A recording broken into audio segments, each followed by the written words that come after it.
एकदा खाऊन कोणाचाच पोट भरत नसेल अशी ही पाणीपुरी दुसऱ्यांदा बनवायचं काम सुरू आहे.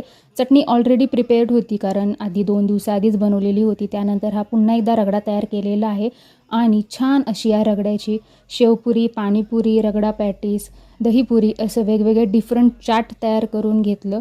छान असं एन्जॉय केलं आणि त्यानंतर तुम्ही बघू शकता खूप मस्त असा पाऊस आमच्या इथे सुरू झालेला होता. सगळीकडे चिखलच चिखल झालेला होता. तुमच्या इथेही पाऊस पडायला सुरुवात झाली आहे की नाही? म्हणजे मध्ये गॅप घेतला होता ना पावसाने, म्हणून विचारत आहे. तुमच्या इथेही पाऊस पडायला सुरुवात झाली आहे की नाही हे कमेंटमध्ये सांगा. त्यानंतर काय काम करावं या पावसामध्ये? लाईट नाही, नेटवर्क नाही. सो आम्ही इथे या सापशिडीचा खेळ खेळत आहे. त्यामध्येही काही कवड्या नव्हत्या, काही गोष्टी अवेलेबल नव्हत्या. तर अशा चिट्स पाडून आम्ही थोडंसं ॲडजस्ट करून घेत आहोत. आणि न्यूली विरा तिची सायन्स शिकली होती, तर ती इथंच तिची प्रॅक्टिस करायचं काम सुरू आहे. तर तुम्ही असं नवीन सायन्स शिकल्यावर अशीच प्रॅक्टिस करत होता का? कमेंटमध्ये नक्की सांगा. बाय.